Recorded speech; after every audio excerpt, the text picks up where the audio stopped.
তুমি না তওবা করেছিলে, আল্লাহর জন্যে সব ছেড়ে দিতে চেয়েছিলে?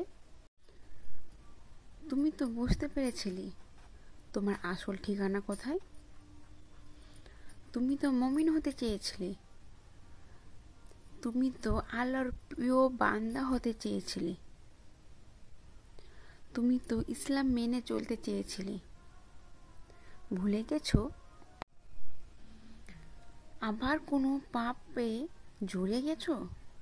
তুমি না সিজদায় পড়ে কেঁদেছিলে বহুবার তোমার গুনাহের জন্যে? তাহলে আবার কোন দুনিয়ার ধোঁকায় পড়ে গেছো? তুমি না আখিরাত চেয়েছিলে?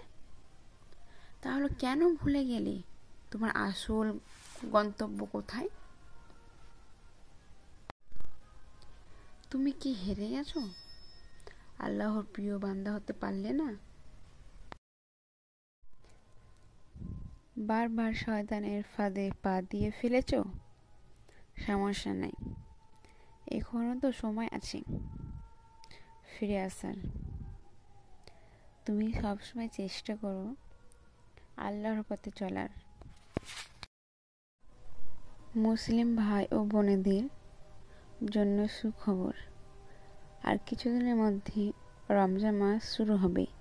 এই রমজান মাসটি আপনারা কাজে লাগিয়ে আল্লাহর কাছে ভালো হয়ে 5 ওয়াক্ত নামাজ ও কোরআন তেলাওয়াত করে আল্লাহকে খুশি করে আপনাদের মনের ইচ্ছা পূরণ করুন।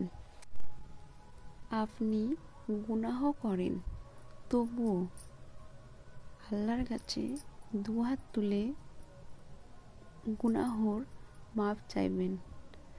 আল্লাহ সাথে সাথে আপনাকে মাফ করে দিবেন ইনশাআল্লাহ।